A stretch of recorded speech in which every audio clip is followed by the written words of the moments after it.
ओम श्री सच्चिदानंद सद्गुरु साईनाथ महाराज की जय। अध्याय 2 श्री साई सच्चरित्र। ग्रंथ लेखन का ध्येय कार्यारंभ अमर श्रद्धा और साहस, गर्मा गर्म बहस, अर्थार्थपूर्ण उपाधि, हेमंत पंत गुरु की आवश्यकता। गत अध्याय में ग्रंथकार ने अपने मौलिक ग्रंथ श्री साई सच्चरित्र में उन कारणों पर प्रकाश डाला था जिनके द्वारा उन्हें ग्रंथ रचना के कार्य को आरंभ करने की प्रेरणा मिली। अब वे पठन के योग्य अधिकारियों तथा अन्य विषयों पर इस अध्याय में विवेचन करते हैं। ग्रंथ लेखन का हेतु।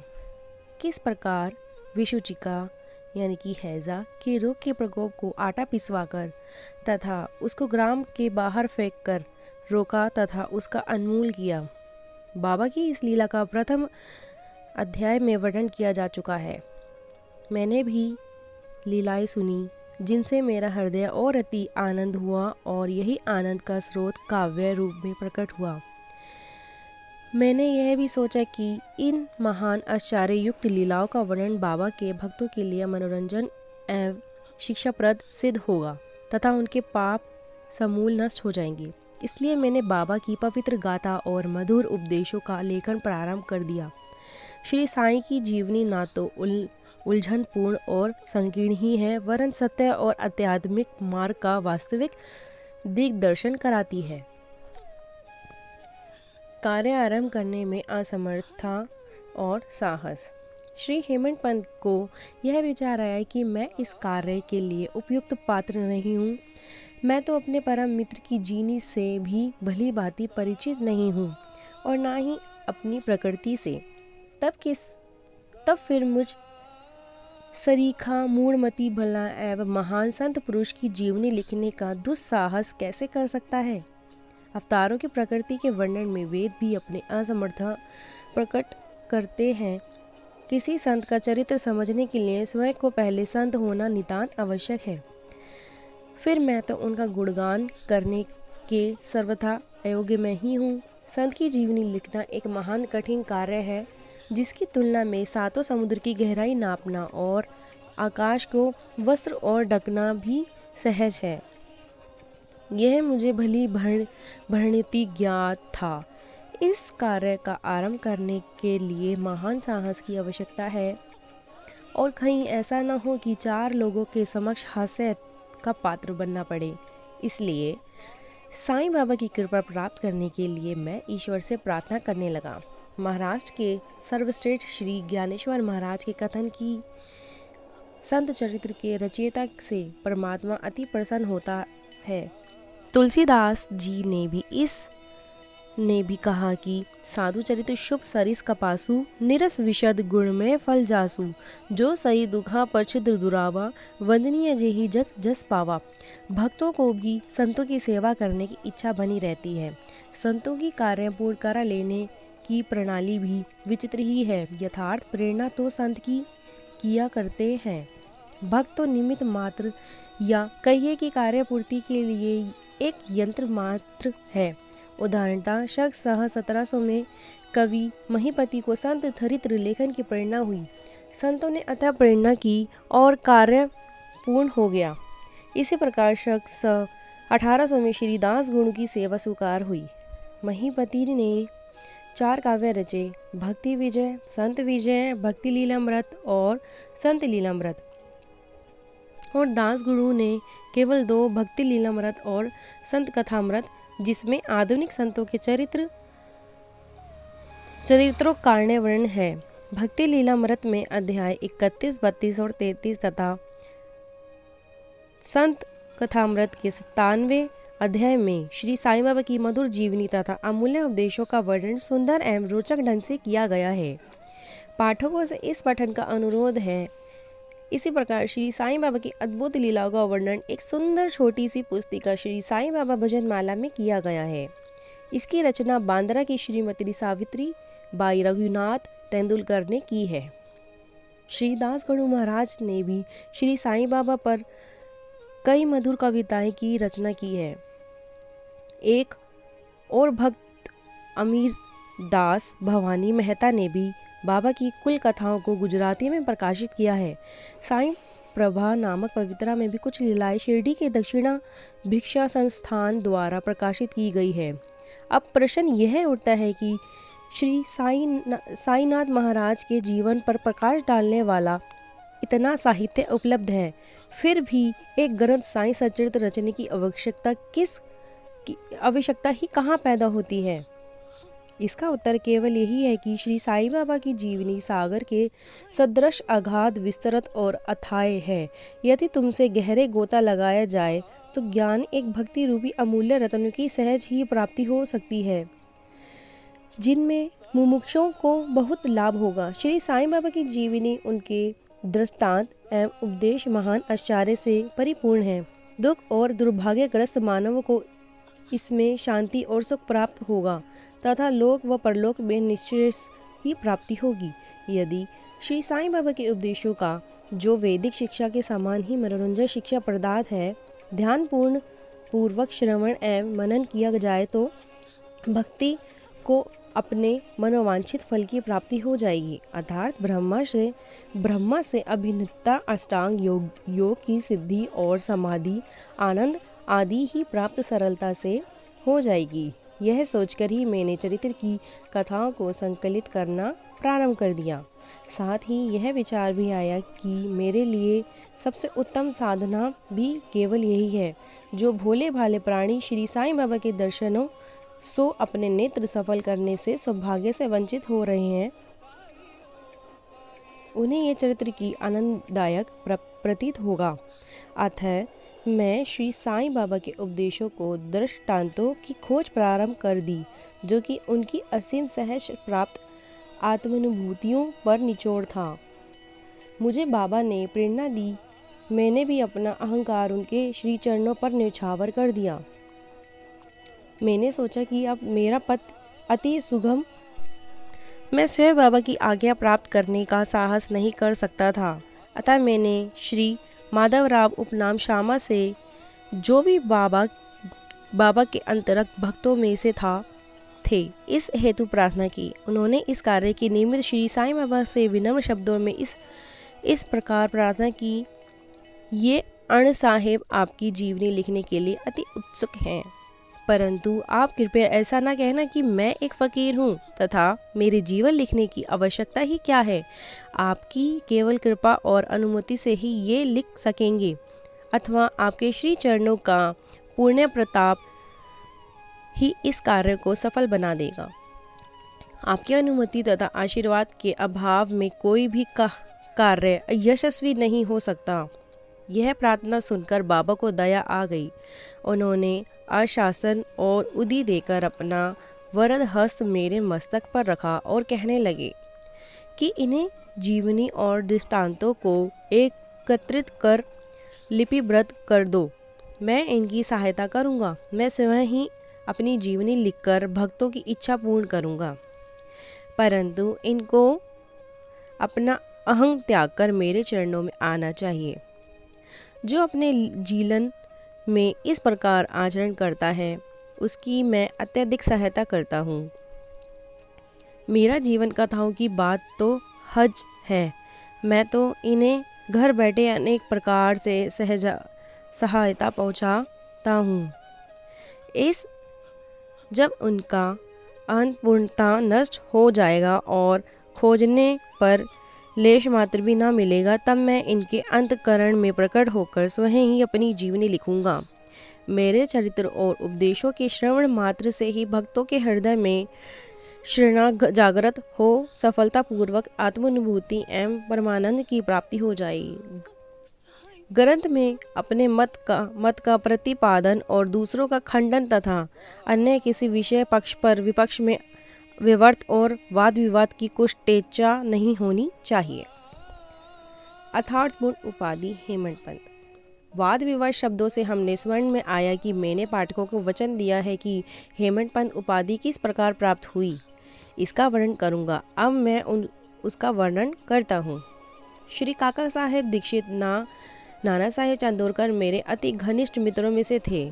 उन्होंने मुझसे शिरडी जाकर श्री साईं बाबा के दर्शनों का लाभ उठाने का अनुरोध किया।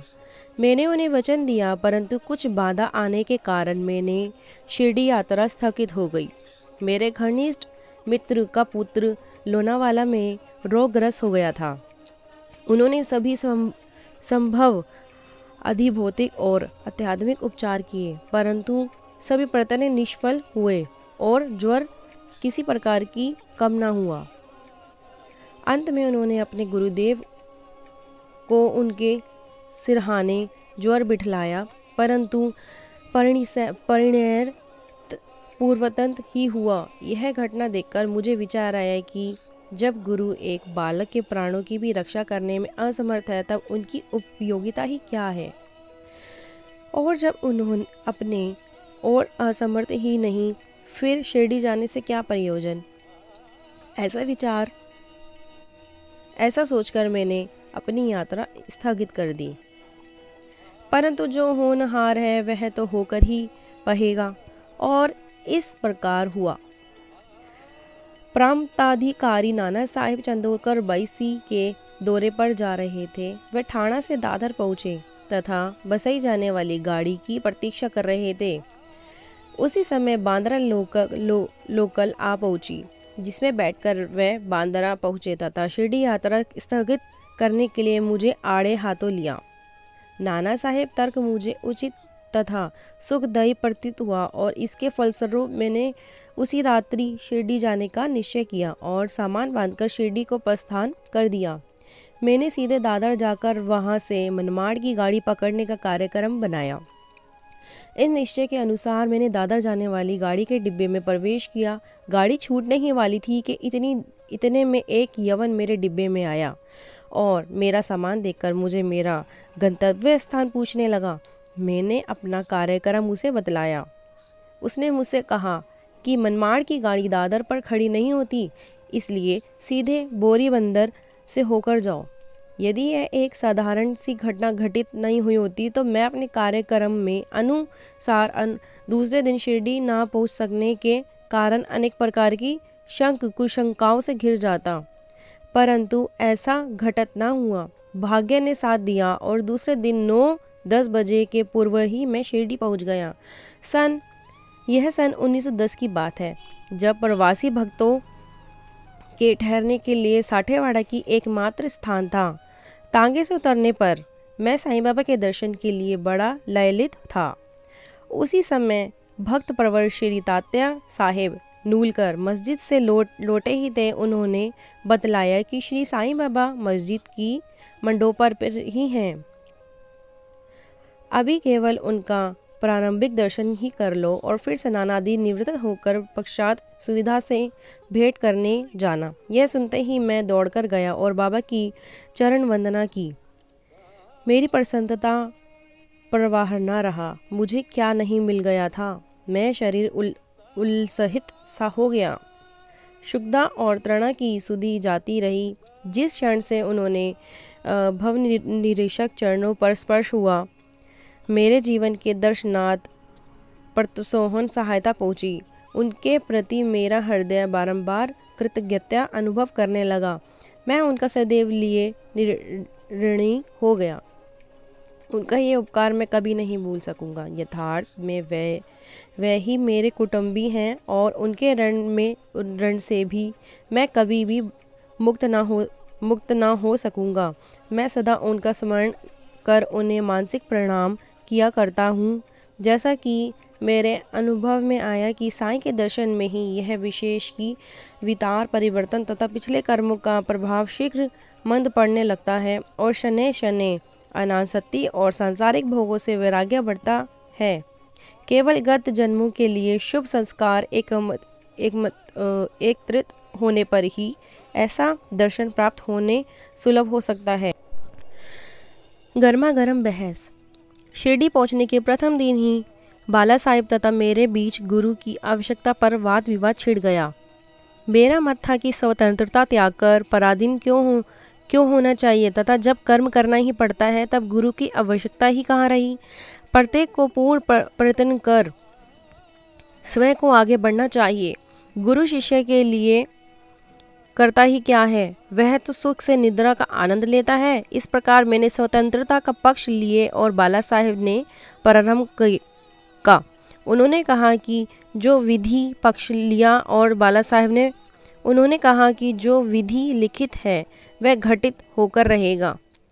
इसमें उच्च कोटि भी महापुरुष की असफल हो गए। कहावत है, मेरे मन कुछ और है, धाता के कछु और। फिर पराम शुरुयुक्त शब्दों में बोले भाई साहेब, यह निरी वृद्धता छोड़ दो, यह अहंकार तुम्हारी कुछ भी सहायता न कर सकेगा। इस प्रकार दोनों पक्षों के खंड मंडन में लगभग 1 घंटा व्यतीत हो गया और सदैव की भांति कोई निष्कर्ष ना निकल सका। इसलिए तंग होकर विवश होकर विवाद स्थगित करना पड़ गया। इसके परिणाम यह हुआ कि मेरी मानसिक शांति भंग हो गई तथा मुझे अनुभव हुआ कि जब तक घोर देहित बुद्धि और अहंकार न हो तब तक विवाद संभव नहीं। वस्तुतः यह अहंकार ही विवाद की जड़ है। जब अन्य लोगों के साथ मैं मस्जिद गया तब बाबा ने काका साहेब को संबोधित कर प्रश्न किया कि साठेपाड़ा में क्या चल रहा है, किस विषय में विवाद है। फिर मेरी ओर दृष्टिपात कर बोले कि इन हेमंत पंत ले क्या कहा। यह शब्द सुनकर मुझे अधिक अचंभा हुआ। साठेपाड़ा और मस्जिद के पर्याप्त अंतर था। सर्वज्ञ यह अंतर्यामी हुए बिना बाबा को विवाद का ज्ञान कैसे हो सकता है। मैं सोचने लगा कि बाबा हेमंत पंत के नाम से मुझे क्यों संबोधित करते हैं। यह शब्दों को हेमाद्री पंत का अप्रभंश है। हेमाद्री पंत देवगिरी के यादव राजवंशी महाराज महादेव और रामदेव की विख्यात मंत्री थे। वे उच्च कोटि के विद्वान, उत्तम प्रकृति और चतुर्वर्ग चिंतामणि और राज प्रशस्ति जैसे उत्तम काव्यों के रचयिता थे। उन्होंने ही हिसाब किताब रखने की नवीन प्रणाली को जन्म दिया था और कहा, मैं इसके विपरीत एक अज्ञानी मूर्ख और मंदमती हूँ। अतः मेरी समझ में यह न आ सका कि मुझे इस विषय पर उपाधि से विभूषित करने का क्या तात्पर्य है। गहन विचार करने पर मैं इस निष्कर्ष पर पहुंचा कि कहीं मेरे अहंकार को चूर्ण करने के लिए ही तो बाबा ने इस अस्त्र का प्रयोग नहीं किया है, ताकि मैं भविष्य में सदैव के लिए निर्भिमानी एवं विनम्र हो जाऊं। अथवा कहीं यह मेरे वाक्चार्यों के उपलक्ष्य में मेरी प्रशंसा तो नहीं है। भविष्य का दृष्टिपात करने से प्रतीत होता है कि बाबा के द्वारा हेमंत की उपाधि से विभूषित करना कितना अर्थपूर्ण और भविष्य गोचर था। सर्वविदित है कि कालांतर में दाभोलकर ने श्री साईं बाबा संस्थान का प्रबंध करने कितने सुचारू एवं दृष्टापूर्ण ढंग से किया। हिसाब किताब आदि कितने उत्तम प्रकार से रखें तथा साथ ही साथ महाकाव्य साईं सच्चरित्र की रचना की। इस ग्रंथ में महत्वपूर्ण और आध्यात्मिक विषयों जैसे ज्ञान, भक्ति, वैराग्य, शरण गति एवं आत्मनिवेद आदि का समावेश है। गुरु की आवश्यकता, इस विषय में बाबा ने क्या उद्गार प्रकट किए। इस पर में हेमंत पंत द्वारा लिखित कोई लेख का समर्पति पत्र प्राप्त नहीं है, परंतु काका साहेब दीक्षित ने इस विषय पर उनके लेख प्रकाशित किए हैं। बाबा से भेंट करने के दूसरे दिन हेमंत पंत और काका साहेब ने मस्जिद में जाकर घर लौटने की अनुमति मांगी। बाबा ने स्वीकृति दे दी। किसी ने प्रश्न किया, बाबा कहाँ जाएं? उत्तर मिला, ऊपर जाओ। प्रश्न, मार्ग कैसा है? बाबा, अनेक पंथ है, यहाँ से भी एक मार्ग है, परंतु यह मार्ग दुर्गम है तथा सिंह और भेड़ियों भी मिलते हैं। काका साहेब, यदि पथ प्रदर्शक भी साथ हो तो? बाबा, तब कोई नष्ट न होगा। मार्ग प्रदर्शक तुम्हारी सिंह और भेड़ियों और खंडकों से रक्षा कर तुम्हें सीधे निर्दिष्ट स्थान पर पहुंचा देगा, परंतु उसके अभाव में जंगल में मार्ग भूलने का गड्ढे में गिर जाने की संभावना है। दाभोलकर ने भी उपयुक्त प्रसंग के अवसर पर वहां उपस्थित थे। उन्होंने सोचा कि जो कुछ बाबा कह रहे हैं वह गुरु की आवश्यकता क्यों है। इस प्रश्न पर उत्तर है, उन्होंने सदा के लिए मन में यह गांठ बांध ली कि अब कभी भी इस विषय पर वाद विवाद नहीं करेंगे कि स्वतंत्र या परतंत्र व्यक्ति आध्यात्मिक विषयों के लिए कैसा सिद्ध होगा। प्रत्युत इसके विपरीत अर्थात में परमार्थ लाभ केवल गुरु के उपदेश में किया गया है, जिसमें लिखा है कि राम और कृष्ण महान अवतारी हुए भी आत्मानुभूति के लिए राम को अपने गुरु विशिष्ट और कृष्ण को अपने गुरु सांदीपनी की शरण में जाना पड़ा था। इस मार्ग में उन्नति प्राप्त करने के लिए केवल श्रद्धा और धैर्य से ही 2 गुण सहायक हैं। श्री सद्गुरु साईनाथ संपूर्ण मस्तु शुभ भवन्तु। अनंत कोटि ब्रह्मांड नायक राजाधिराज योगी राज प्रब्रह्म श्री सच्चिदानंद सद्गुरु साईनाथ महाराज